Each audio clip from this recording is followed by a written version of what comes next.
Hi, and welcome to my channel. I'm Bianca Williams, and you are tuning in to the Bianca Williams podcast. Thank you so much for joining. If you are new here, welcome, welcome, welcome. Please do not forget to subscribe, like, and share. The Bianca Williams podcast is all about just sharing wisdom, tips, life growth hacks, all of these things. It's a positive growth podcast. So take whatever you need from this. This is free game. And we have guests all of the time that are sharing amazing things. They have amazing journeys. And so take what you can. Today, I'm super excited to be able to talk to our newest guest, Mr. Ray Parker. So me and Ray have two things in common, you guys. So I'm super excited. I'm like, this is the first time I can say like that, this specific, commonality that we have. First and foremost, we were both born and raised in Detroit, Michigan. Whoop, whoop. I haven't lived in Detroit in a minute, but that is always home for me. And so I'm like always happy to talk to somebody there. The other thing is we were both advocates for mental health. And y'all just know that's like my whole life is mental health. And so love that we're going to be able to get into some conversations today. Mr. Ray Parker also has some things that are very, very, he's doing some big work in the community. In several different states, he has an organization, the Gentle Caress, where he is providing mental health services to our most at-risk community. And I just cannot be more proud of him. He is holding down the Midwest, but let me just pause to just give Mr. Ray a chance to speak a little bit about the work he's doing and some of the things that you guys have coming up with your business. No, thank you for the introduction. Honestly, I'm excited for this as well. No, yeah. So right now our main office is here in Michigan. We service the whole state of Michigan. I am Detroit bred, so my love for Detroit is huge. So that was my big thing. When I first got out, well, I did IT for like 10 years in the past. I was an IT developer. So we started the General Caress as a mental health group, and our main goal was to dig into the community, attack the mental health. So right now, that's what we're doing. We have a multitude of counselors here in Michigan, Illinois, and then coming soon in Ohio. We take a multitude of insurances, mostly Medicaid, and that is purposeful. We did that on purpose because we want to attack the Black community that is accepting Medicaid right now, and we want to make sure that they are accepting and understand that we are here to break that stigma and to put them first. That's the main goal, is to putting them first, because we want them to make sure that they know that we offer adequate and professional services. So our counselors, they are just as passionate as I am. And one of the great things about us is all of our counselors been with us since we started. No turnover. And they love it. They absolutely love it. That's what we hire on, based on passion. So we got our start when we first started building before the pandemic. And once the pandemic started, one of the first things we did was we offered the community free counseling. And what's great about that is our counselors, they were on board. Back then, we only had two counselors, but they jumped into it and said, "Hey, I'm down with it." They were not getting paid at the time, which was like one of the most scariest things for me, because I'm like, how do I ask them to do this for free and they're not getting paid? But they jumped right into it, and they said, "Look, if I could, I would do this for free all the time, but it's for the community." At the time, we're in a tough time with the pandemic, and yeah, so we did that. Got a great turnout. I mean, we were knocking out sessions. We did 30 minutes for free. For a full hour, we were charging $25. That were the cost of a copay. We were not bothering insurances. And it just turned out. So from that word of mouth, it got us featured on Channel 7 here locally in Detroit. And when we got that feature, that helped a lot, because now word of mouth is out there that we were offering.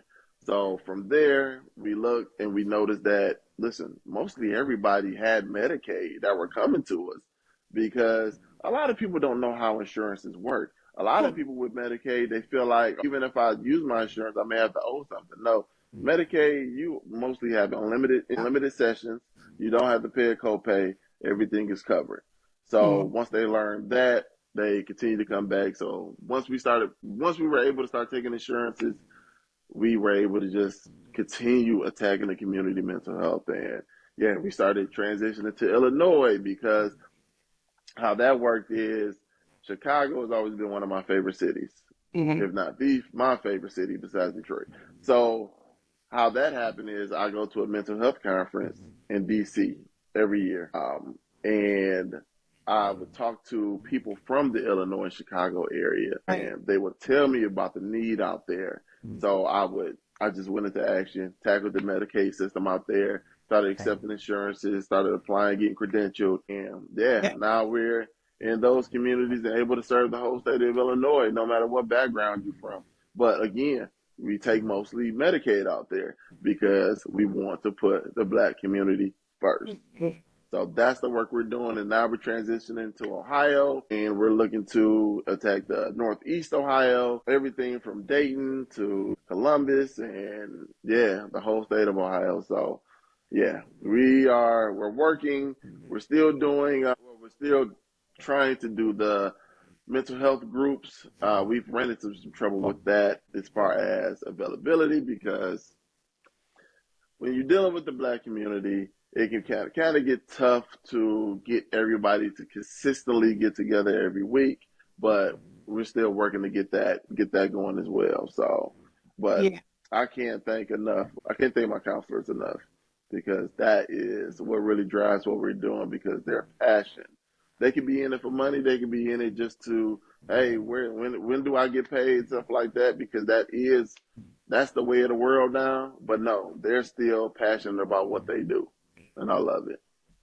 Wow. Sounds like you have an amazing team. Thank you so much for sharing that. Absolutely. And I'm glad you mentioned the conference in DC because that's where I like was like made aware of your business, and then you being from Detroit, and I feel like you're really vocal about that. Like you don't mind sharing that, and so I was super excited to learn. Oh my gosh, somebody's here, and they from Detroit, and they Yeah. do well.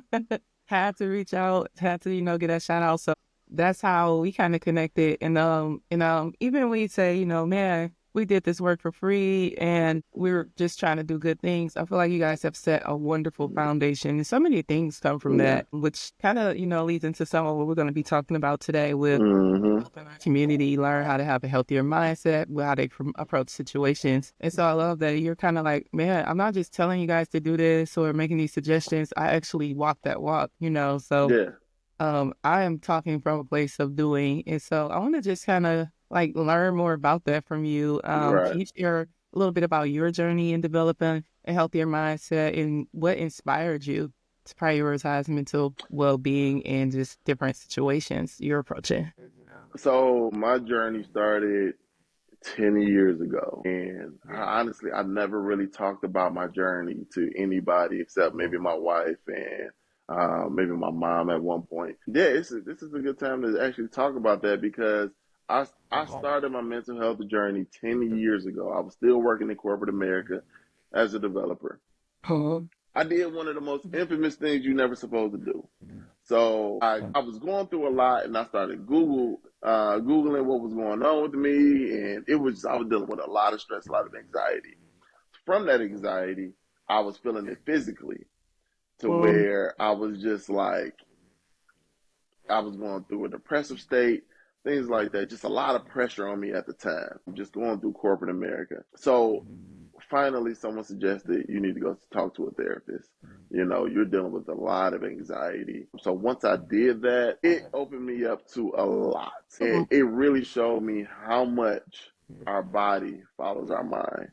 um, Me, I was very naive to that, but it really showed me that. And one of the things I went through was that I remember I was out to eat one time and I was eating some shrimp and literally my chest started tightening and I felt like I started developing a allergy to shrimp. So literally I'm at the doctor the next day getting tested. They trying to figure out if I'm allergic. They like nothing is coming back saying you're allergic. You're fine. But I'm um, like, it can't be. My chest tightened. Everything was going on and finally, when I talked to my therapist, they were saying your anxiety is at an all-time high, and we believe what you were feeling was the result of what's going on in your everyday life. And I'm like, but how? Like physically has nothing to do with my mind. What's going on up there? And that Mm-hmm. amazed me so much. So I continued therapy as I was working, and when I decided to leave corporate America, and I know we talked about this, talking to my wife about what we should do as far as a business and how we can give back to the community, especially the Detroit community. And when she brought up mental health, I thought about my journey and how I was able to coach myself or be coached through therapy about keeping a healthy mindset just so I can be, so my body can follow every time I keep my mindset healthy. Yeah. And that was such a big thing. So that was a driving force into what we were building as far as this group, because I'm thinking about my own journey. So with a healthy mindset, man, so many wonders can come from it, because you walk into any situation and you think to yourself, if you go in thinking negatively, negative things are going to happen. That's one thing I had to learn. If I go in feeling like everything is fine, no matter what happens, life goes on, life is going to be great, that's exactly what's going to happen. Yeah, so as you get your mind prepared for what's going to happen that day and you keep it positive, man, you won't feel a thing physically. You won't feel drained. You won't feel lethargic, feeling like, hey, I don't want to go anywhere. I don't want to go place. No, you keep your head held high and you go in there, and no matter the situation, you're ready to roll. And Yeah. then you come home with the same mindset. Like, even though some negative things happened in that situation where I was, whether I went out somewhere and some people got into an argument or something like that, and, I came home and I'm like, hey, life goes on. Wow. Wow. I'm so glad you got out of that situation. Corporate, this is not the first time I've heard something strange Yeah. about, being in corporate for too long. Hmm. I actually have another episode with a guest, my sorority sister, Cornesia Bogans, where she talks about like workplace trauma and, Yeah. corporate America. And then another episode with William Graham where he talks about that link between, your mental health and your physical health. You are absolutely right. Prolonged and chronic stress. That's what it sounds like. Yeah. Prolonged and chronic stress definitely has an impact on your body. And to your point, exactly what you said, like one of the sure ways to tell if you're struggling with your mental health is to look at what your body's doing, because your body will always tell you. Hmm. So pay attention to that. If your sleep is changing, like you're having trouble sleeping, or your energy Absolutely. is like all of a sudden drained. Sometimes we're grinding our teeth or we're eating the wrong things. It's like our body is craving something. And the reason why is because we're like a machine, Yeah. essentially. We're like a machine. There are positive chemicals and there are things like stress chemicals. And so depending on what you're putting yourself through, you may not be getting enough of what you need, or you may be getting too much of some of the stuff that, is not good for your body to experience over and over again. And it shows up in those body aches and some of those things you're experiencing. So I love that. And I love that you mentioned Yeah. things like just having a healthier mentality and just so much of how you're thinking. Because I wanted to get Yeah. into that. That's powerful. People just take that for granted. Like well, first, just kind of like thinking about what is a healthy mindset, but also how do Hmm. your thoughts and beliefs factor into how you're responding to situations? Yeah. I mean, if I walk into a situation and I have a belief about if I have a belief about the situation that I'm in, like if I feel that I don't need to be there, I won't be there. I mean, I understand we got friends that say, hey, but it's my birthday, this my 40th, or this my 50th or 30th, or, you know, you feel like you need to be there. But if that situation, based on the people they may be with, or Yeah. you may have a strained relationship with that person, you don't need to be there. Mm-hmm. Because even though you may believe, hey, this is my friend, I've been knowing them for years and stuff like that, if you know that the situation, that the environments that they're in are not your same environments, it's okay not to be there. And if they don't understand it, then they don't understand. They need to understand mental health. Um, we always say in today's world, protect your peace. That is the most critical thing in the world right now, protecting your peace. Today, I have a lot of people that look at me and say, hey, you really don't go anywhere. Like, you don't be out on the scene or doing anything. No, because I understand reality. I understand the way of the world and how things can turn Mm-hmm. left quickly when you're out and about. Yes, I may believe that I'm going to have fun, or um, I do know a couple of great people that's going to be there, but at the same time, I don't need to be out at 2 in the morning. You know what I mean? Because I understand the reality of the situation. Is a chance. I'm at the point in my life where I feel better just being at home when instead of being out late trying to prove my friendship or my love to people and being a part of events and stuff like that. So it's a huge thing. I have a another thing too. I may have certain beliefs about certain subjects, and I have a rule. It's only a few people I can count on one hand that I can sit and maybe talk real life situations with, maybe politics, something like Mm-hmm. that. But if I'm in a group environment full of people that I really don't know like that, don't talk to like that, I don't engage in those topics. I don't engage in politics. I don't engage in things of that nature because I don't want it to affect my mental health because of my beliefs and my thoughts. Because you may have one opinion, I know my opinion, and I don't even want to feel triggered to the point where I want to chime in. Mm-hmm. So I honestly just remove myself from certain situations when it comes to certain topics, or it can be from sports too. If I feel like Yeah. you can't argue or talk sports in a healthy way, then I usually don't engage in that discussion. I just remove myself from that. Yeah, I mean, your thoughts and beliefs can either get you in situations you don't want to be in Mm-hmm. or to remove yourself from situations. Wow. Ray, I mean, you're like, you dropping some good knowledge. I'm hearing boundaries, very, very Yeah. strong in that response. I can tell you have definitely been doing some work and it has been paying off for you because one thing I always tell people, because people are like, boundaries, what does that mean? And a lot of people mix Mm-hmm. up boundaries and avoidance. So, that's a topic for another day. But what I will say about boundaries is it always starts with a feeling. And so when you kind of feel like this doesn't feel right, or this is like stressful, or I'm not really, as into that for some reason, like that is your intuition telling you like there's Yeah. something maybe being violated for you, not like somebody's trying to hurt you or that kind of thing. I mean, that could be happening too, but a lot of times it's just about your inner peace and like something Mm-hmm. saying, like, don't go out with her. She's just going to be getting into some stuff and that's not even what you care about right now. Like, listen to Yeah. that. They'll help you like figure out what do you need, which is going to be the boundary. So when you say, I recognize myself enough to know that if I go into certain conversations or I'm around people that, I don't know as well, they're going to say something that potentially is going to open up something inside of me or trigger me, right, to want to respond to that. And really, that's just not something that doesn't feel good for me. That's like that Yeah. boundary you're putting in place to say, I'm gonna step away from this whole conversation just Yeah. so I have to even feel that because I know myself. And so I'm hearing self-awareness in that, which is Yeah. huge, man. Y'all just don't understand like boundaries, self-awareness, Exactly. how important those two are. um, but even what I want to ask you is just taking self-awareness in the way to shift from being a reactive person to a proactive person because Mm-hmm. we know, like the culture we grew up in, we both from Detroit. Yeah. You're kind of taught to Absolutely. be reactive, but you're saying like, Absolutely. hey, like let's understand ourselves and do something different. What would you say Yeah. about like taking that self-awareness and going from being reactive to being proactive?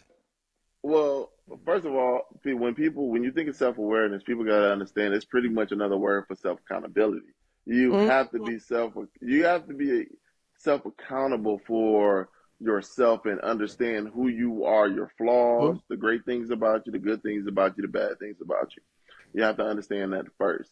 So when you understand your flaws and what things you need to work on in your life, you can write everything down and you can pretty much tell yourself, okay, I need to do this better, that better. That's being proactive. It can be anything. It can be you always the latest person to the function. How come you're the Right. one that's always showing up late? Okay, if you understand that and say, I understand that's a problem of mine. I need to work on that. Then you write it down.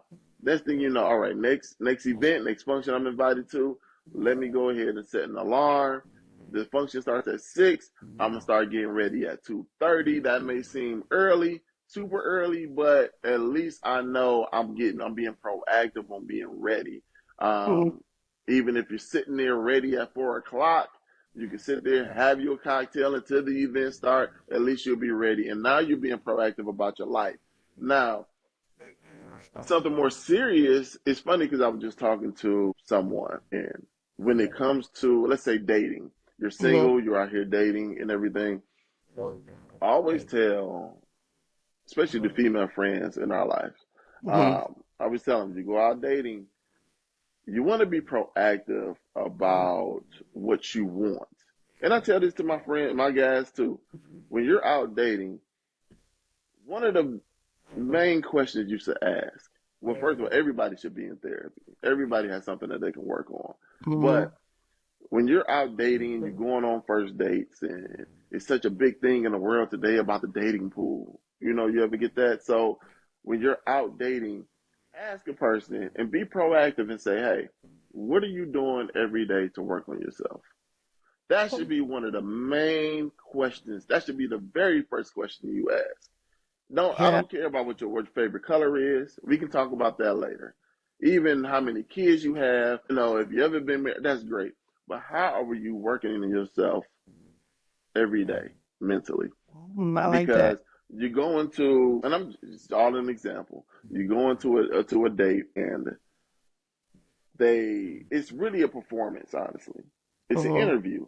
You're pretty much trying to make yourself look good Yeah. and make it seem like you're going to be the perfect partner. You know what I mean? Somebody great that they can talk to.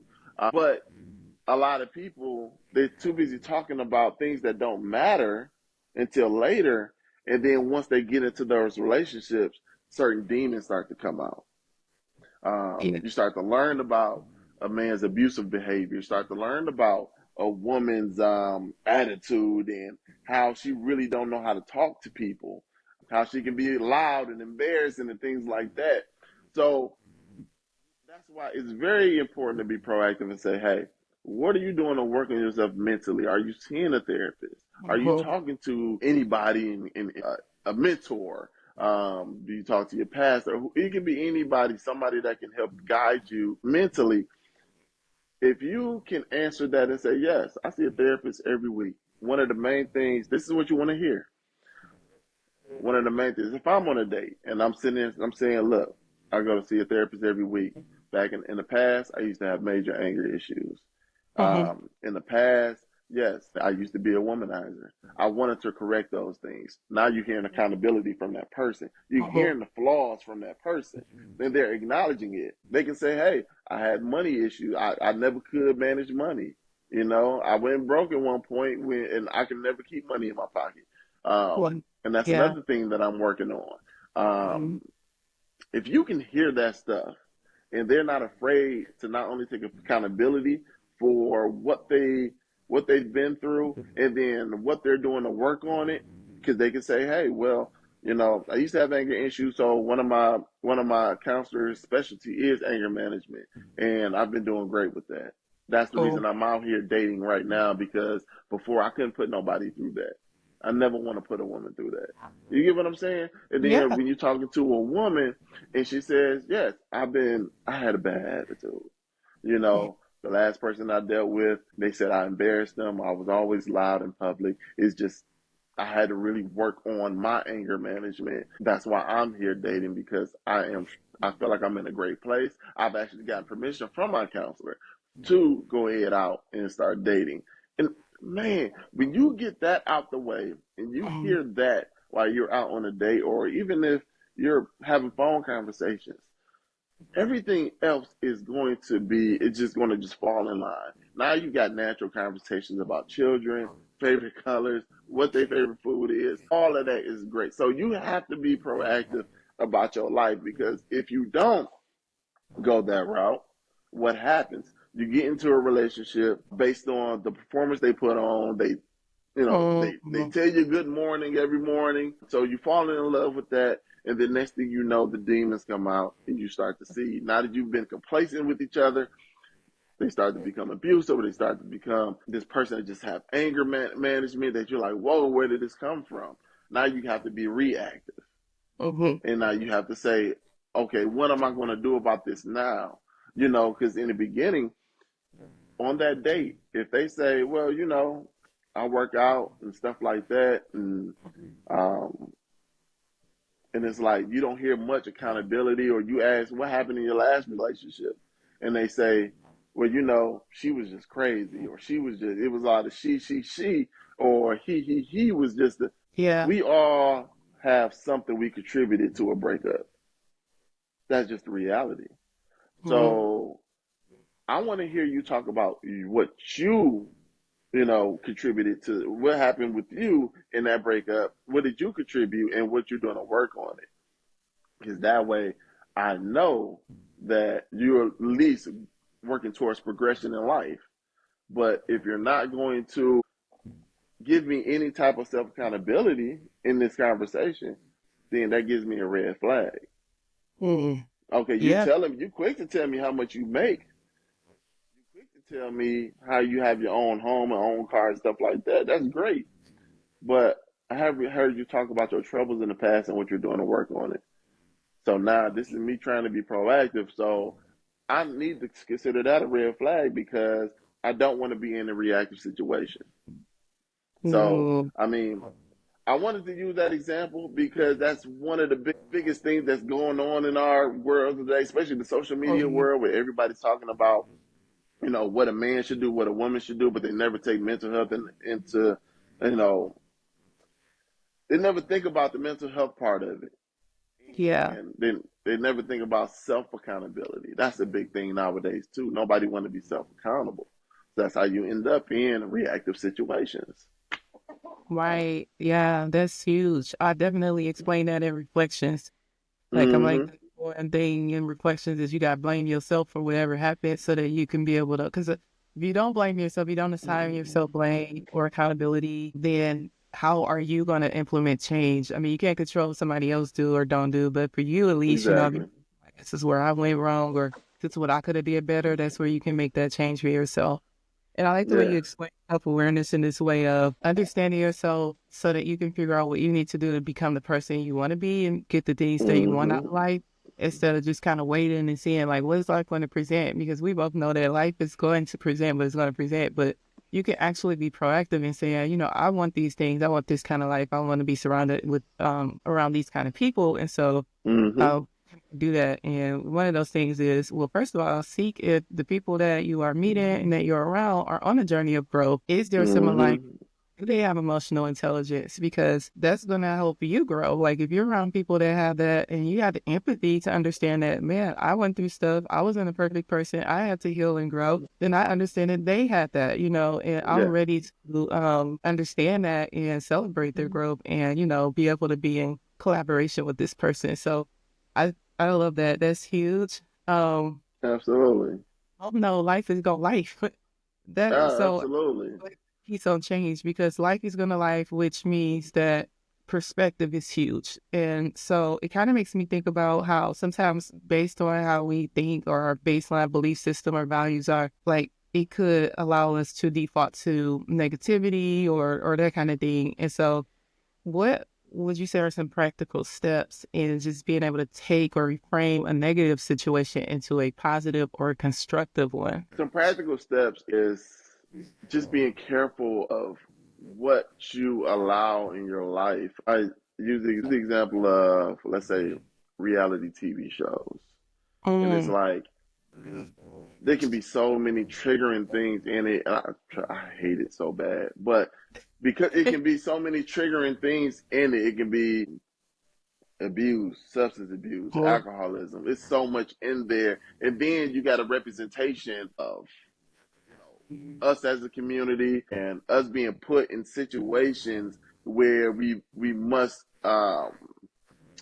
show hostility and volatile, being volatile mm, because producers are putting you at a table and saying, discuss your issue. And it's like they know it's going to turn into so mm, mental health is not even being considered there. So a lot of that stuff you got to cut out. You have to. because that stuff does get embedded in our brain, and we feel like have a small issue with a friend of mine. You know it can go volatile. You Yeah. know it can be some hostility there if you go have that conversation. So, but because you see them on TV doing that, you feel it's necessary to go sit down, have a sit down face to face, and feel like it's everything is going to resolve itself right then and there. But if you feel that this probably is going to turn left conversation, if you must talk so bad, have a phone conversation, but try to avoid those things. So you have to avoid certain things. Also, another thing, it's the things we see on social media. Mm-hmm. Um, it's one page I cannot stand. It's the shy room, and it's just stuff like that. Where again, it has so many triggering things. You must eliminate things out of your life. Stop looking at certain comments on things. Even here in reality, you know, I don't care if it's family. I don't care if it's your closest family. If you need to remove them from your life, remove them. Like Mm-hmm. it's you have to protect your peace. If you want to do that, but also take some time to just kind of journal and take some time, kind of do a little diary and talk about your daily life, what's going on in your life, do that. Because you have to do uncomfortable things to be comfortable. It could be your own mother. You know what I mean? But even though I say in that case, if it's your mother and you love them, and but for some reason they're not contributing to your peace, I do say, hey, you guys need to go ahead and get counseling together because that's your mother. But at the same time, don't be afraid to separate yourself because again, it's gonna start to show physically because you're Yeah. stressed all the time, and then next thing you know, you look up your stress eating and everything like that. It becomes a whole mess. So that would be Mm-hmm. my thing. One of the most practical things is just remove stuff from your life, man. I Yeah. It's certain family members I know that said the wrong thing to me, and I know if I go around them, it's going to be an argument, or I just don't want to be around them. You know, Yeah. but feeling like I need to be around them to be around other family, I won't even do that. I Right. just separate myself completely because if I feel I'm going to be better here at home, just chilling while they all hanging, because I know it's certain family members that are just not contribute to my peace, that really brings on anxiety, brings on stress. I'd rather not. Yeah. Honestly, this is one of the it's I can't tell you how important that is because we force Oh, relationships, we force bonds, and it's like you don't have to. You know, mm-hmm. that woman is beautiful that you're dating. She's beautiful, but you don't like her. So if you Mm-hmm. don't like her, if she's not bringing you a certain amount of peace that you're looking for, or if that man is not contributing the way you want him to contribute to your peace, let it go. Yeah. You know what I Yeah. mean? Yes, you always want to take time to see if you can work on things. Absolutely. But you can't be afraid to separate from yourself. That's bringing you consistent, keyword, consistent stress. Right. You know, sometimes you got to separate if you want to eventually come back together. And if it don't, it don't. It Uh-huh. just don't. So Yeah. you can love people from a distance. That's what I tell people. I love people from it's certain family members, there's certain friends. I love you from a distance. If you need Yeah. something, that's why they created Cash App. If you need something from me, I can Cash App if you're in the hard, if you're in some hardship, no problem. Yeah. But as far as us hanging, and if I don't feel like um, it's good enough for me and my aura, no, I won't do it. I love that. That's really practical steps for somebody who grew up in the environment that they are still in, but they're trying to grow. Because everything is a time and energy investment. And what I mean by that is like when you are taking things in, in some way, positive or negative, it is pulling away at your energy. When you are Hmm. allowing yourself to be in certain settings, you could be bored and it's like, I just want to go over there because at least I won't be bored, but it still is a time, investment because you could have been using that time in some way else. And even if you're bored, I would rather be bored than go into something that's going to like chip away my energy or my peace in a negative way. It Absolutely. definitely also makes me think of another Michigan friend that was on the podcast with me, my brother, Matthew Jones. He talked about how everything is like programming. And so when you just keep taking in stuff or you're exposing yourself to these things, then that's shaping how you thinking and how you looking at the world and Hmm. your output and perspective is about different situations. And so I really like those steps. Like you're like, man, Yeah. take an assessment of everything around you. Like, what are you watching? Because some of the stuff we watch is giving us a reality that's not healthy or real, right? Like you do not have to go to a table that, is gonna just be stressful and triggering for you just to resolve a conflict that might not even be the right time or place to resolve And that. that's That why, person somebody you need to be talking to. yeah. And family boundaries is a thing, man. It's such a thing. I feel like generationally, we've been conditioned to look at family in a way that, and I know we're going to get into this later, but it puts us in these cycles of just almost like this self-inflicted abuse trauma of these norms that are not healthy for us, that can be toxic to us. And you're just like, Hmm. man, let's put that distance in place. And I've been fortunate enough to where I went to college away from home and I never moved back home, although I visit regularly. And so I was able to kind of have a different reality presented to me. Hmm. Then start my healing journey because that's when I realized, girl, you're dysfunctional. So Yeah. then healing journey and then like the friendships that I shaped following that, the relationships that I was able to have after that reflected the growth, right? So some of the things that I grew up with, I did not deal with in adulthood and but was able to have those same relationships, but to your point, from a distance and have those Yeah. boundaries and And I'll tell you this. that. I always tell people about family. Mm-hmm. And when you are born and you are raised, you do not get to choose your family. You don't get to choose your Right. parents. You don't get to choose the cousins, the uncles, the aunts. You're not obligated to people you didn't choose. My guys that are day ones from college, I feel more obligated to them than I would my family. It sounds bad because society is always, beat it in our head. Family is family, blood is blood. You know, you always put your family Right. first. Always gonna be there as your family. But if you know the reality of your family and know who they are, then it's okay to take a step back because guess what? You didn't get to choose them in your life. Right. You choose your friendships. The friendships that I formed in college or you formed in college, um, you chose to form those. You chose to keep them around because they do so much for your life. They do Yeah. so much. You know, people are who they are when you are, when they're your uncle, when they're your cousin. You don't know how they are. I mean, they're individuals too. And though them as individuals may not be who you grow up to be, what their environments that they like to be in may not be your environment. So don't let them feel like you need to come around just because they're family. You know, no, what you do is not what I do anymore. I'm Yeah. not that person. So yeah, I'm honestly a lot of times I'd rather be over here with the people I chose to be in my Yeah. life, who I I call chose it to access. yeah. Like everybody don't, access is earned, qualified, and deserved. And so if you Hmm. don't qualify, you haven't earned it and you don't deserve it, then you're gonna get the access that I can give you based on where you are in that. Certain people gonna have more Right. access than others.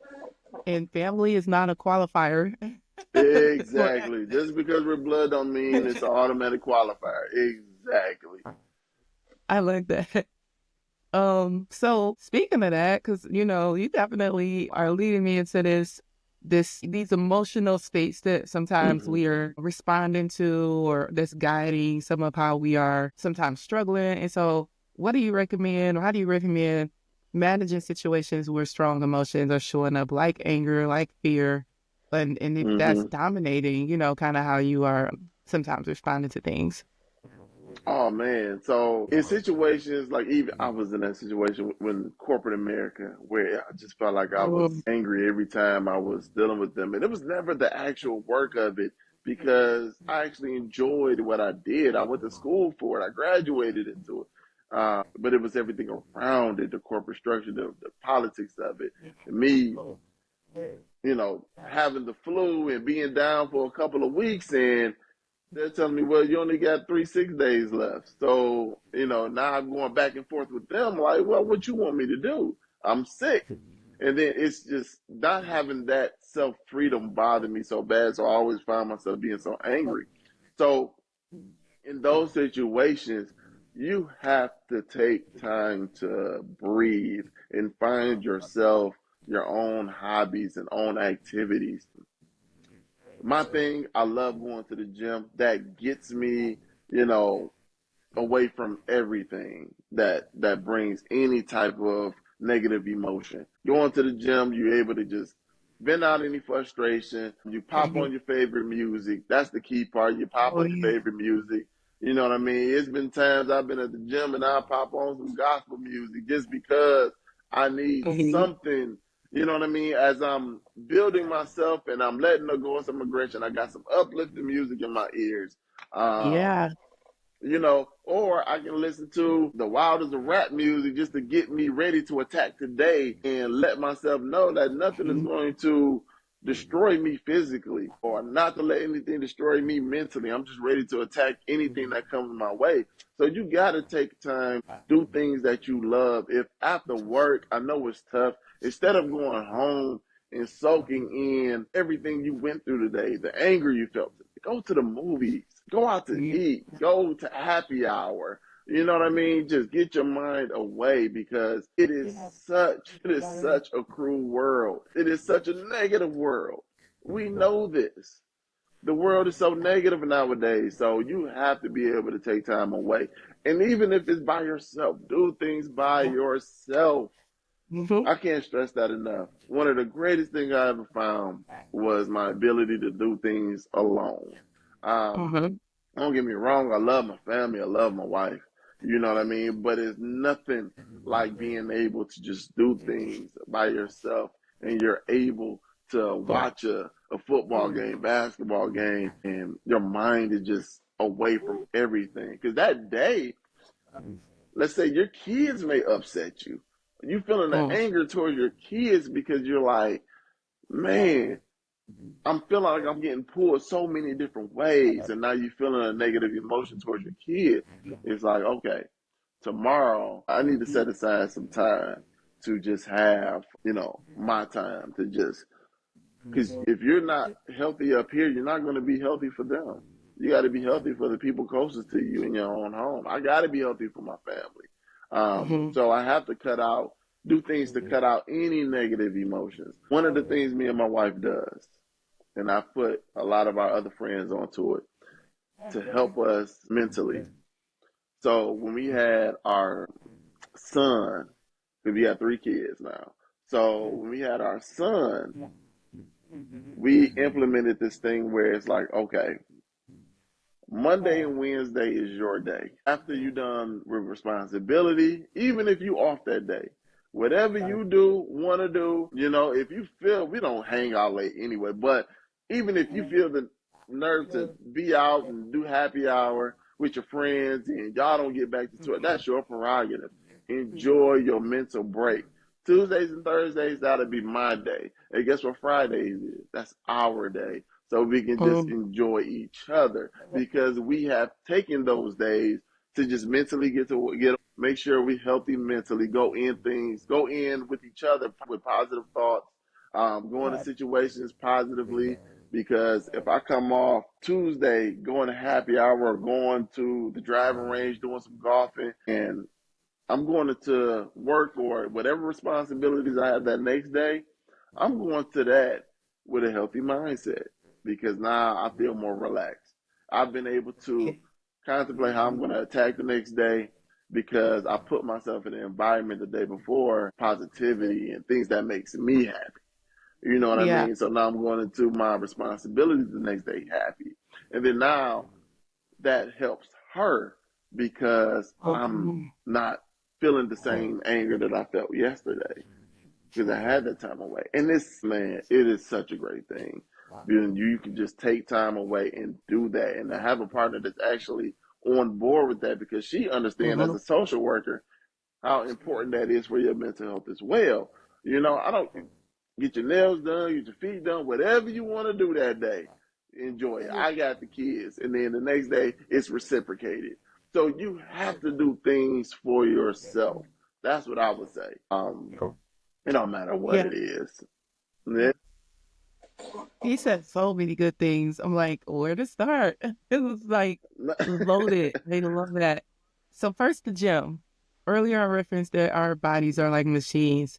The Mm-hmm. gym is a positive, or just working out in general. It doesn't have to be the gym. It could be at home. It could be outside. But it is such a positive like contribution to our mental health and that balance because the chemicals that are released when we're working out as adults, a lot of the symptoms that we run into sometimes of mental health, like we're bordering on like struggling mentally, is usually Mm-hmm. associated with depression and anxiety. And so we know that, or if you don't know, you know now that the gym actually or working out actually contributes to decreasing symptoms of depression and anxiety. Absolutely. It releases endorphins, serotonin, dopamine. These are all good chemicals in the brain. They're like activated when you're working out and you're working up that sweat and you got your limbs off. Like your body appreciates that, your brain appreciates that. And so Absolutely. just know that is huge. The other thing you said, or the second thing you said, was the time alone. That is so important. That's self care. It is not selfish. We need that. It helps so much.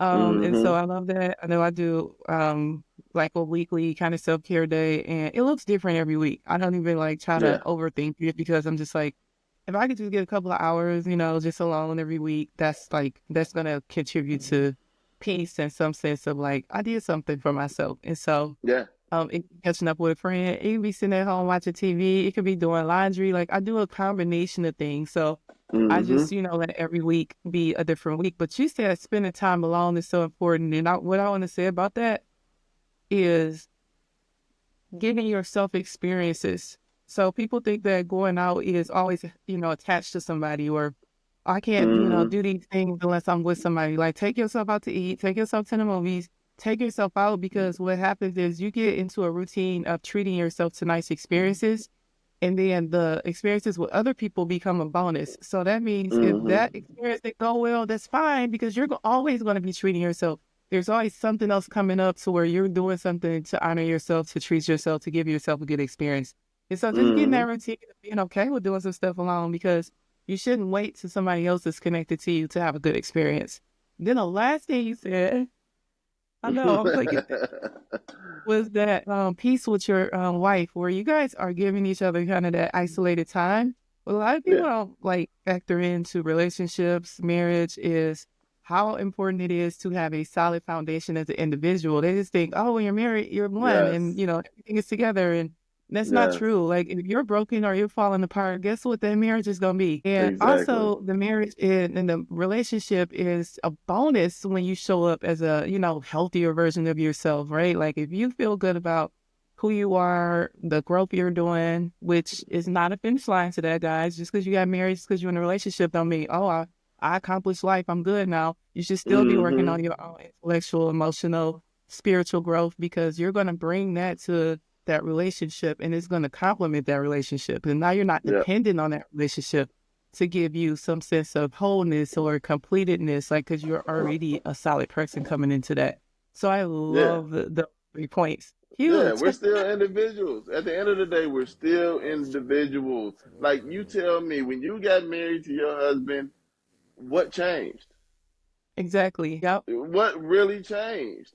I mean, at the end of the day, we're still ourselves. So marriage is really it's a Mm, beautiful thing, but at the same time, you have to understand you are still mm, individuals and you have to be reciprocal. That's yeah. it. Be reciprocal. That's all it is. Whether We it's all if even hey, so see, I always yeah. have this discussion with people. I'm like, because people will look, if I had this discussion of me and my close friends, if we go on a trip together, a guy's trip or something like that, I have them understand that that's really for me mentally, but at the same time, when she called and said, hey, my friends want to do a trip to da da da da, please go. I Yeah. want you to go. The kids are fine. As long as we don't have Yeah. anything pre planned beforehand, Go, please, because I know you need it.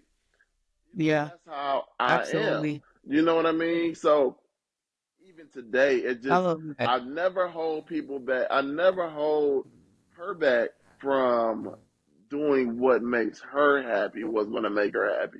She loves being with her family. She loves being with her kids, but at the same time, I know she needs mental breaks as well. So Um, even today, she can walk in, and a lot of couples that's for some reason, it's just so hard to reciprocate things. But uh-huh. she can easily walk in today and say, hey, such and such randomly called me and said, do I want to go out of town next weekend? First thing I'm going to do is, well, what's going on next weekend? Oh, nothing. Go do what you got to do. You know what I mean? Let's Yeah. see if we can find you a flight. You know what I mean? But it's so hard for people because it's like, well, wait a minute, it's a us thing. Like Uh-huh. we got to do things. No, you do things together, absolutely, which we do. Uh-huh. But at the same time, you don't stop that person from being an individual and doing what's making them individually happy at all. Right. And Yeah. it's it's a beautiful thing when you let people be who they are and who they want to be and want to make themselves happy. It's healthy for the Yep. household. Right. Because me and my friends, we definitely do some individual self-care trips, collective self-care trips. That is a thing. And I'm so Hmm. fortunate to be in a marriage that supports that. And it sounds like you and your wife are definitely like that with each other too. It's huge. Absolutely. It's not a jab at your marriage. You're not going out there to disrespect your spouse. It's like I'm just going to recharge, to renew myself. And That's I'm gonna all. appreciate you even more because I was able to have that time. So That's the that key makes right me, there. That's the key right there. yeah, When it's reciprocated, you appreciate what you have at home so much more. You right. really do. Yep. Because at the Like end, you always ready to go back home. You just like, I just, miss exactly. everybody. I just want to be there. And Absolutely. so, like, that's so for some people, they don't have that. And I mentioned earlier that, sometimes we have normalized dysfunction to the point where we're in this cycle. What advice would Hmm. you give to somebody who feels like they're stuck in a negative, like thinking cycle? Um, it you know what? It really goes back to what's going on in your life. What Mm-hmm. is your daily routines? You're stuck in a negative cycle because maybe your routine is negatively Mm-hmm. in a negative cycle. You know, what's what's your job like every day is 80% of the time you're always negative. Unfortunately, it's time to start looking for another job. You really should not be there. You need to be somewhere happy. Who are the people that you hang around? What's the environment? I mean, in your home, are you with somebody that constantly makes you stressed, constantly makes you angry? Sometimes we have to make the hard decisions to take care of ourselves.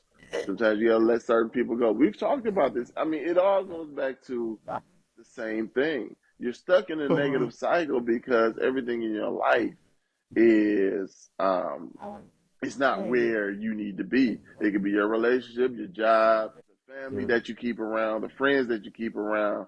You have to do a total overhaul. Mm-hmm. Total overhaul. Sometimes you have to tear down everything in your life and rebuild it back up. You know, Yeah. think about who are those in your life that makes you feel great mentally, who contributes, great things to your life, who contribute positive vibes to your life. Okay, it's time to get rid of everybody else and start focusing more on them. If it's your job, if you're in a state of, man, I'm angry because I just don't want to work for anybody anymore. Okay, it's time to start focusing on what your passion is. What do you love to do? And then start um, working towards that and making that your own job and working Mm-hmm. under yourself. And even if you're not that person and you just don't like your job, then let's find something that's going to bring you some semblance of happiness. What's an Mm-hmm. environment? What career path do you want to be in that makes you, happy? Do you just feel you need to be under another bit of management? You want to do what you want to do. You're doing what you love. At the same time, the manager itself is not making it happy, making you happy. Okay, it's time for you to find another job in that same field and find you another manager, and then have conversations with that person. You know, Yeah. it's so important. It's not, don't be afraid to have conversations with your supervisor, your manager. Let them know how you feel. Listen, the way you manage your micromanagement is not, it doesn't make me happy. It doesn't. Mm, You know, when I come in, the things that I'm thinking, I really don't want to have those thoughts. So I really would mm, like for you to kind of ease up, trying to change up your managing style so I can do my work more effectively and I can actually be happy to come in. Actually have those uncomfortable conversations. You know, you take right. that from the job and you never know what may come from that. If you got to go over their head, go over their head and talk to their manager about it. Because at the end of the day, it's about your peace. And they want you to be there and they want you to be happy to be there. So you're doing what it takes Right. to want to be at that job. Then you go home, you work on your relationship, have those uncomfortable conversations with your partner. No, I don't like the way our relationship is going. I'm always angry when I'm coming home. So we need to switch this up, that up. And if they're not hearing you and not understanding that, then you need to sever ties from that if you want to get out of Right. that negative state of thinking all the time. I promise you, I promise you, I promise you, our brains are meant to formulate the next steps. You don't want to keep it in a certain cycle of what if, what if, what if.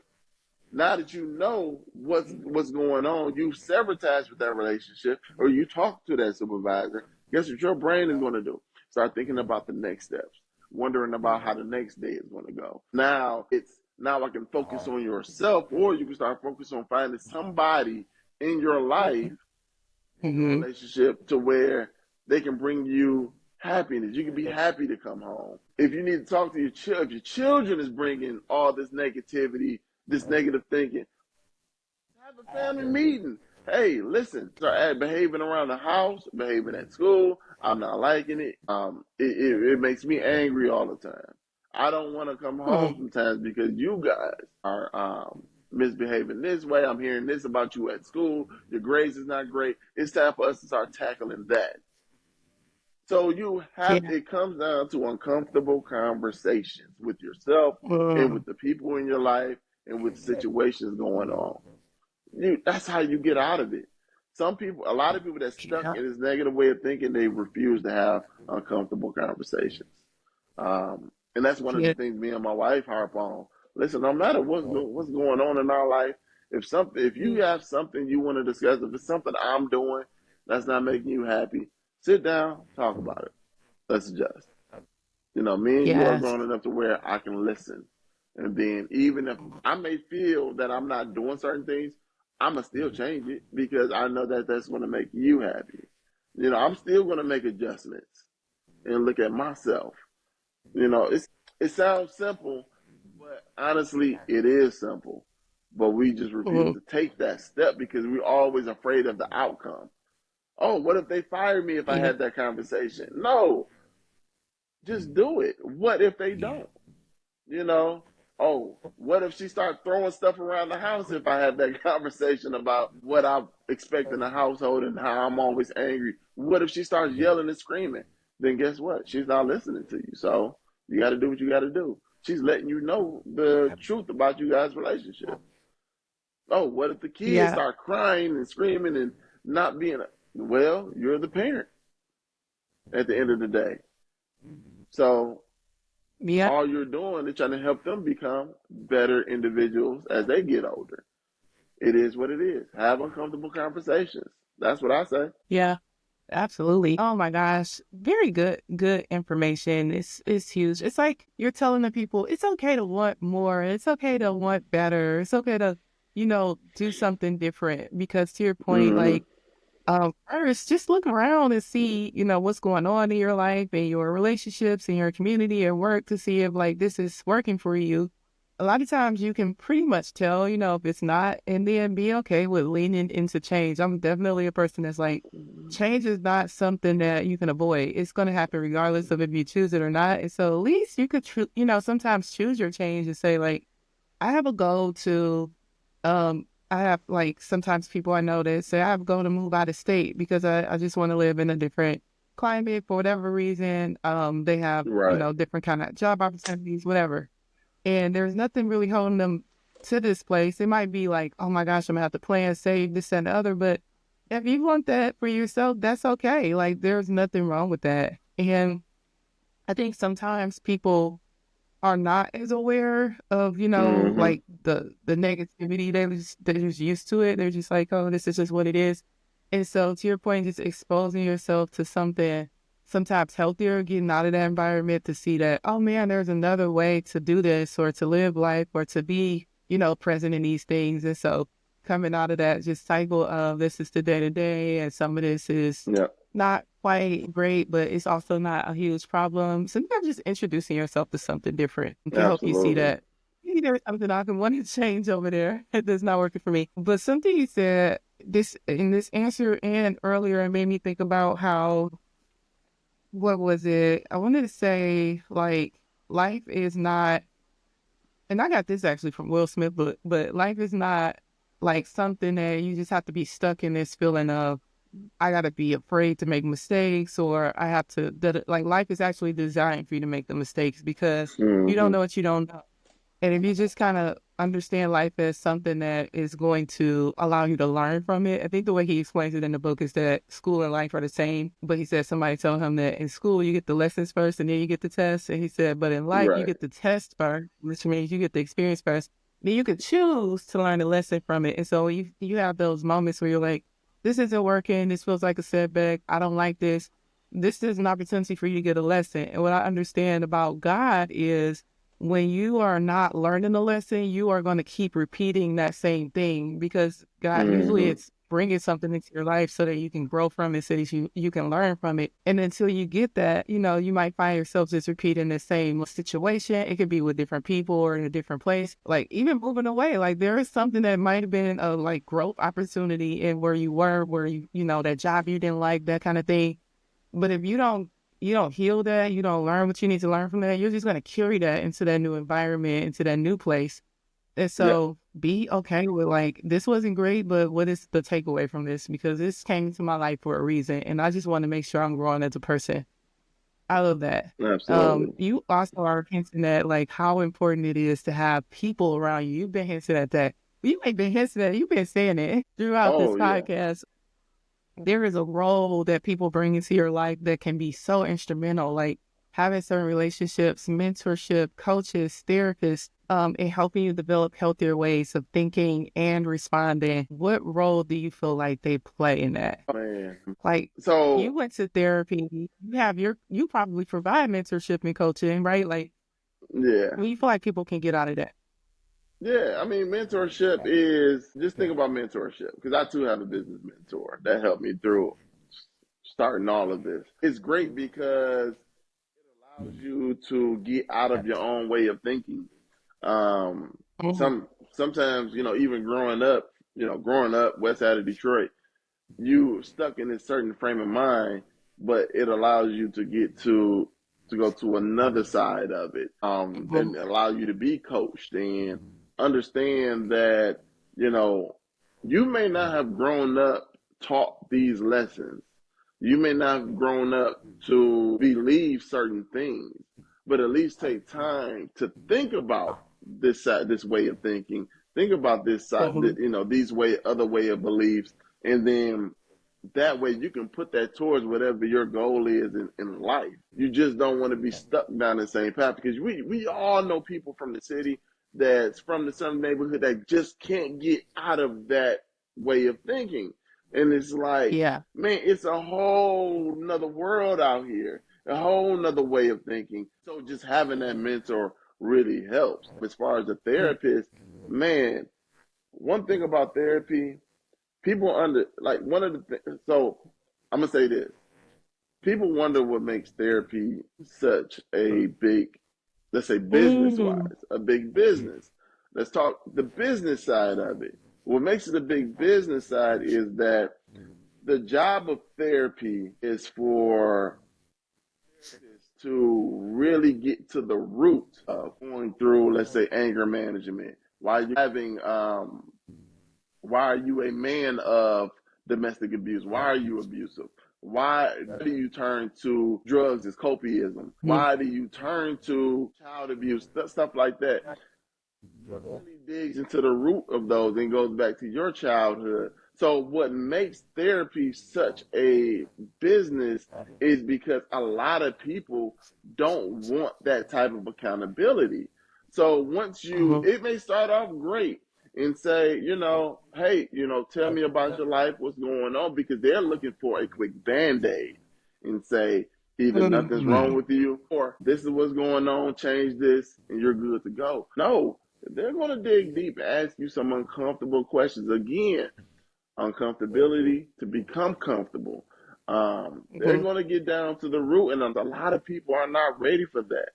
That's what therapy is. Mhm. It gets you uncomfortable so you can get comfortable. They may ask about certain things that has not been uncovered. You may have been sexually assaulted when you were younger, which is why you abuse women, which is why you Mhm. sexually assault women. Why do you turn to substance abuse?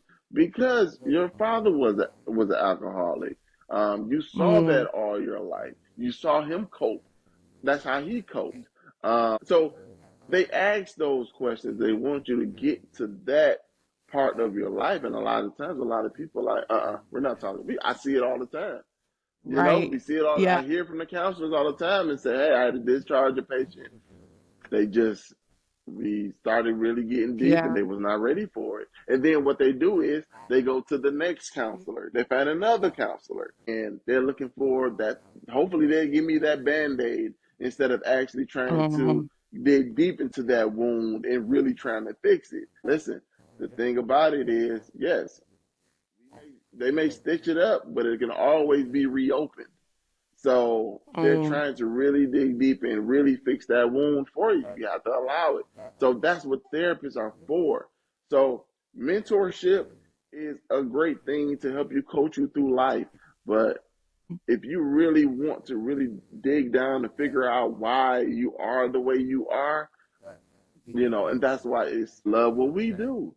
Because Mhm. listen, and I'm gonna get kind of deep with it, but listen, in the black community, the way we were, the neighborhoods we were placed in, the community we were placed in, all bunched together, we didn't ask for that. We were not, Mhm. we didn't get to choose where we grew up. You get what I'm saying? So Mhm. a lot of times the Yeah. way we think is really not our fault technically. But Yeah. it's our You. responsibility to understand that we got to work twice as hard to get out of that way of Mhm. thinking and get out of that environment. You get what I'm saying? That's why we still Yeah. have Yeah. so many people that's still in the community, still facing the same situation because it's they got to understand it's three times harder than the next person. We Mhm. just got to keep working and stop feeling like, you know, because I have three kids, and because the government assistance is coming in easily because of my three children, then this should be good enough. No, that's an extra ladder of work you have to get over. Government assistance, Yeah. food assistance, that's meant for you to just be able to get over the hump and meant to be temporary. It's time Mhm. for us to really realize that, you know, that is that we cannot use that as complacency, and we have to use that as just temporary relief so we can progress in our life and start elevating towards greater things. And that again, that's why we do what we do, because we like to help people understand how deep that is. One of our counselors, she used to be a Black Panther, and she Wow. was a counselor in the military. Mhm. And she is excellent. That's one of the main things she focused on in her individualized counseling is you first need to understand the way you are, the way you think is not your fault, but it is your responsibility to get out of that. Mhm. Nobody's coming to Yeah. save you. You know what I mean? Because Yeah. they still Yeah. want to keep you hindered to that position. So it's on you to get out of that position. So don't allow things like government assistance, food assistance, to keep you hindered in that same place. Because Yeah. even though it feels good to be able to fill your refrigerator, it feels good to be able to be in Section 8 housing. Yes, your rent is cheaper then, but at the same time, that is built to hinder you into that community. So you have Mm-hmm. to see that, get out of that, and work towards better for yourself in life. Um, Mm-hmm. so just mentorship, therapists, and even just like one of our counselors, he has Dr. Christian Thomas. He has his doctorate in divinity, and he has pastoral counseling experience. I mean, just being able to have, faith-based counseling. If you talk to your local pastor, if you have a great respect for your pastor in your life, talk to them. You know what I mean? No, they're not going to give you that quick fix. You know what I mean? But they understand, they will give you a guidance to get you to the next level, to give you certain beliefs to believe in. You know what I mean? If you're a big faith person, like I grew up to be, like you may have grown up to be, you know what I mean? You have something to lean on and understand there is somebody that you can lean on, you Yeah. can talk to. You know what I mean? So Mm-hmm. it's just a lot of us kind of overlook these things and kind of put it Yeah. to the back burner, but it's very important. And I do recommend people get not only just a therapist but a mentor, just to help them kind of help them elevate through life and get out of the circumstances that we were placed in. Yeah. I love the uplifting message in that. It's so much. I mean, we like at the end, but you like said something that said like a meteor through my brain. I'm like, Yeah. oh, I gotta speak on it. So first, I just want to echo something that you said, like, um, with the ideal of mentors, coaches, and therapists. Mentors are essentially like a guiding path Yeah. to something different. They're usually going to help you walk a path or see things a little different. A coach is somebody who's going to help you reach a goal, a specific goal that is, it could be really challenging. It could be just something you just don't know how to get to. And so they definitely usually have that experience, so they understand the roadmap to that. And so they help you with Mm-hmm. that and the barriers that come with that. The therapist helps you identify root cause of why you're doing things and equip you with the tools and the techniques to understand that, but also better manage that. Because one thing about therapy, and I read this actually in a book with Oprah Winfrey and Bruce Perry called "What Happened to You." It was I love the way they referenced this. They said coming to therapy is not a we're going to wave this magic wand and then just erase the things that happened to you. They said it's like coming in with a dirt road that you go up and down and then adding a 6-lane highway next to it.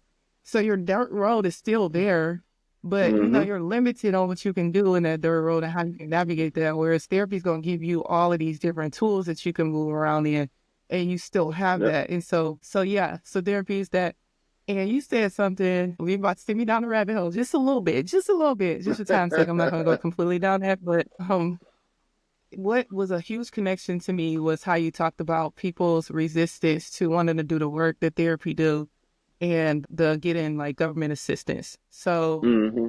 um, when people come into therapy and they're starting to dig up all of this stuff because you have to get to the roots to understand what you're doing while you're doing it so that you can make the change. One of the goals with that is to reset the foundation. You cannot reset the foundation without bringing up the old foundation. And what the old foundation consists of is that trauma, that abuse, that history that you have buried inside of you and you're like, oh, it's gone, but it's actually showing up in different ways in your adult behavior. So that's what I do. I'm a adult therapist that works with people who Mm-hmm. experience childhood trauma, to work with children too. But what we know is those roots are deep, and in order for you to set a new foundation, we got to bring that up. It's very uncomfortable. People don't want to do that. They're like, man, when I start to remember this stuff, when I start to like have this be the forefront of my thinking, I don't want that, and so they move away from it. Right. And some people have to go through healing for a while because they're kind of starting, stopping their journey. And since some people obviously never go through it, and they just kind of like, well, I'm gonna be like this forever. Which takes me to that connection of the government assistance thing.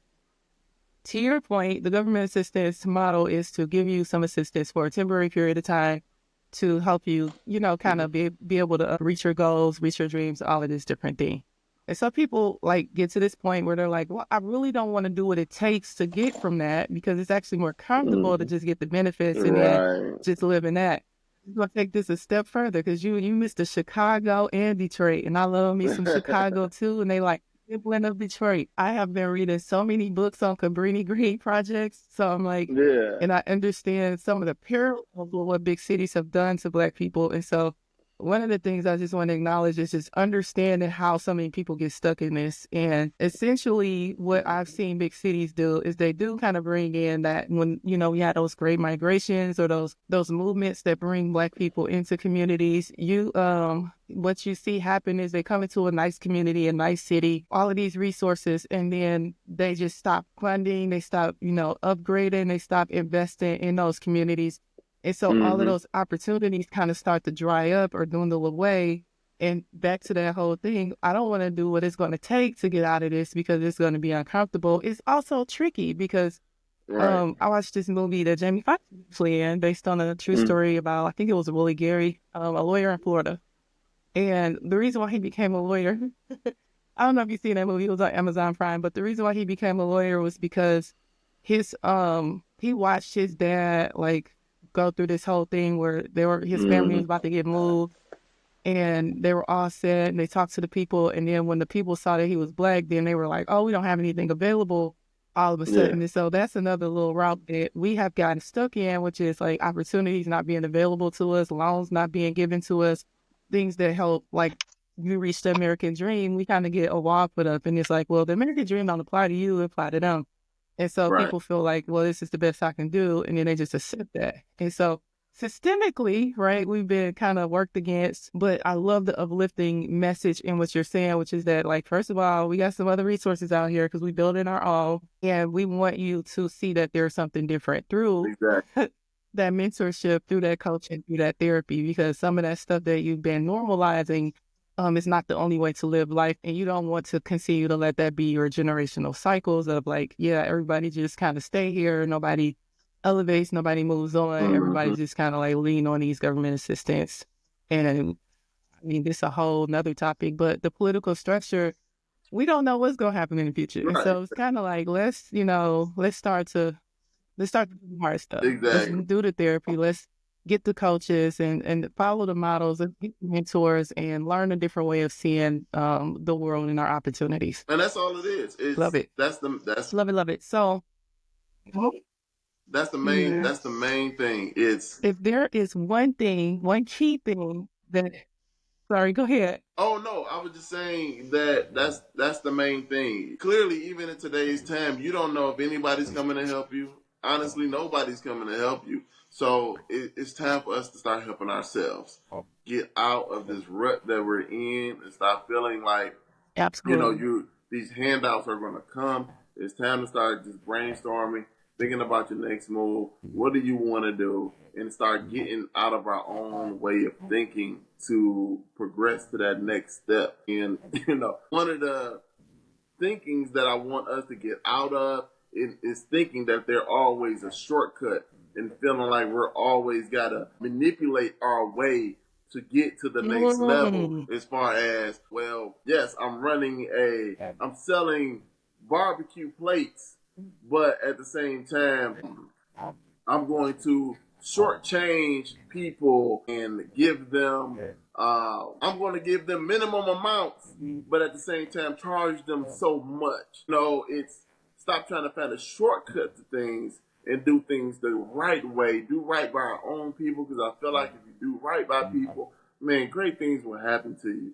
So we have to stop feeling like Mhm. we have to uh, do it this way. And then some people may look and be like, well, you know, that's how, people over here has done it their whole life. Like, no, we don't have the advantages they have.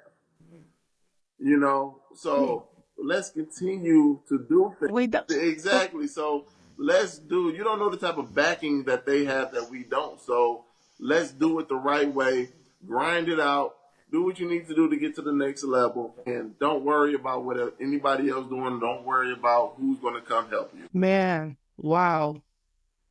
So what you saying that, I was actually gonna be like, what's one key thing? And I heard, one, then you said Mm-hmm. something else. So I have two key takeaways, but you can definitely add to Uh-huh. this. But my two key takeaways was just because you were born into circumstances, you were, like not given the tools or the just advantages of life to have the success or the head start other people have had is not an excuse to be broken, dysfunctional, like, all of those different things. Like you have opportunities to heal or you need to go look for them because we want you to be able to, have that quality of life that you deserve. Mm-hmm. So that was definitely a big message because sometimes we just blame it like, oh, well, that's what they did or that person hurt me. So I'm going to just be broken forever. I'm going to Right. be mad forever. And it's like, no, the responsibility to heal is on you. It ain't on them. Like like they got another responsibility for Exactly. themselves, but you got to fix you. So I love that message, and then that there are no shortcuts. Mm-hmm. That is huge. I'm like, when you gotta go, please look for the stairs because the elevator broken. Exactly. The up button don't work. The down button do. Exactly. You definitely can go lower, but like a lot of times, what you think is a shortcut is gonna help you get up. Nah, go find them stairs, walk that walk, because there are no shortcuts. The people that's doing the success, the people that's having the businesses, the people that you're seeing, like, oh my gosh, they seem like they got it together. They worked hard. They suffered. There was blood, sweat, tears put into this, and they did not get here just because they was like, oh yeah, I'm gonna, get that hookup or wave that magic wand. They worked hard. They became good people so that they can attract good things to them. And they continue to like do those steps that mentorship, guidance, coaching, therapy has equipped them to do. Absolutely. I love those messages. Those are key. So y'all heard that. But Huge. do you agree or do you want to add anything to that? No, I absolutely agree. I really do because man, the day of we living in a day of scamming against each other where people rather scam their way to get somewhere, and it's like it shouldn't be that way. It should be Mhm. okay. I need to just be able, like you said, find the stairs instead of trying to find an elevator. Because usually, when you're trying to find an elevator, you're usually cheating somebody else out of what they worked hard for. Yeah, I listen. Everything has been said, and people should understand that um, you're one. You're one. So you got to find the belief in yourself Mhm. to want to get to that next level and really believe in your abilities. That's the main thing. Believe in your abilities. We all are built with individual abilities that we just refuse to tap into just because of our circumstances.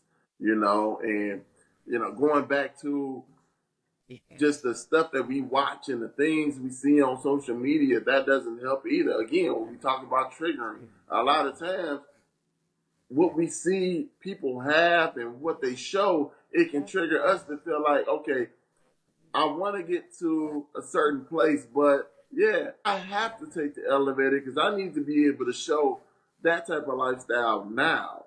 And it's like, okay, you have to Um, understand that people that truly do have a certain way of living, a certain lifestyle, honestly, they're not out here feeling like they have to show that because they worked so hard to get to that level. They're probably so um, busy working on other things now, new challenges in life to get to just a whole nother level, or they just doing it to kind of challenge mm, themselves because they've been able to accomplish so much.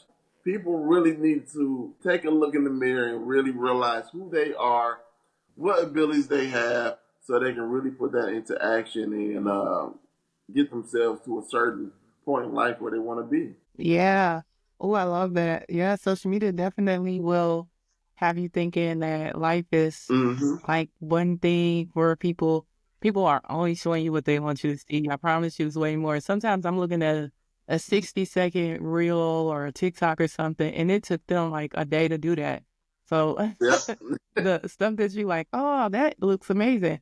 But to your point, you know, just kind of that overarching theme of like, developing a healthier mindset and just that idea of social media, like, we know that social media adjusts what it shows you because there's an algorithm for that. So they're like, if you're looking at this, we're going to give you more of that. Exactly. So if you're looking to grow, have a healthier mindset, reach your goals, then you need to do things that align you with attracting that to you, because life has that same algorithm. Like what you're doing, what you're going after, what you're paying attention to Yes. is what you're attracting back to you. Exactly. Mr. Ray, can you please share with the people how they can find you if they want to contact you, or just, have a way to access some of the things you have going on in the community. Um, right now, if anybody want to do some community work, partner up with our group, they can reach us at thegentlecaress.com or info at thegentlecaress.com. We would love to partner with anybody to do some community work. It's some things that we really do have in the kind of have in plan where we want to do some grocery drives and some things of that nature. We've done a lot of giveaways. We've paid off DTE bills, paid towards DTE bills using the DTE guest pay. For anybody that don't know, that is our local electric company here in Detroit, our local energy company. But yeah, we welcome any and every type of partnership. If you own a nonprofit for domestic violence and you feel like there's some great work that can be done as far as mental health, feel free to reach out to us. We are around. Like I said, we got a multitude of counselors. If you have anybody out there that you know that is in need of counseling in the Detroit area, Chicago area, take a look at what insurances that we do accept. If for some reason they really want to be with us and be with one of our counselors, but they don't have the insurance that we accept, we will discount it tremendously because, like I said, our goal is the community. And we want to put them first, and we never want them to feel like we are pushing them to the back burner. And if you don't mind, I do want to give an opportunity to shout out my counselors, Miss Caprice Quinn, LPC, Diana Appleton, LLPC, Yolandra Walmack, our local LLP, Dr. Christian Thomas, he's our local LLPC, Doctor of Divinity. Excellent work that they do to our secretaries that answers our phones. They all are passionate about what they do, and I want to give them a shout out, especially to my wife, especially Tiffany Parker, our Masters of Social Work. She is a big critical part of what we do. She actually did some work for the state, so she had some inside track on food assistance and government assistance. So usually we don't just stop with the counseling. If people call and say they are desperately in need and are looking for assistance, she works right now as our resource director. So she enlightens them, let them know where to go, where to apply, so they can get that temporary relief. Keyword temporary. So our counselors on that side, they'll take care of that and let you know and remind you that it is temporary assistance, and not to fall into that cycle of complacency. I'm going to continue to go to the mental health conference in DC every year. That is such a big help. We are still building in Ohio. We're still working on getting some Medicaid insurance accepted out there. So once that's done, we'll be tackling that community. So if you are in the Cleveland area, Columbus area, Dayton area, the whole state of Ohio, in the communities in Ohio, we will be taking mostly Medicaid there soon as well. And then one thing we are working on, I'm sorry, I'll let you go, but I just wanted to get this out. But one thing we are working on, there is a big need nowadays for in-person counseling. I know we live in a virtual world. I know doing virtual is such an easier thing. We mostly do virtual, even though we do have in-person counseling, but those spots get filled up so quick. So what we are doing now, we are working on getting more offices in Michigan so that we can hire more counselors and put them in there and they can have in-person counseling. We want to have counselors in the office all day for walk-ins, appointments, so that so at least we can open up the availability for more in-person counseling, because that is a big need, especially for children and for our elderly. With children, we want to make sure we implement play therapy in person, because doing virtual with a 6-year-old or 7-year-old, it can be very impersonal, and at the same time, privacy issues can be there because you can have parents listening through the door. You want to have that personal one-on-one time. So there is a big demand. So we are looking to Oh, build got you. more offices in Michigan. We have one already, but we're looking to put more out there so we can put more counselors in those offices. And even in Chicago, we're going to go out there and get more offices so we can open up in-person counseling. The 2025 for us is about in-person counseling. We want to open up that availability and get it back to what therapy used to be. We're always going to have virtual, but we want people to have that traditional treatment setting because it does Mhm. wonders for everybody, but especially for our children, for our elderly.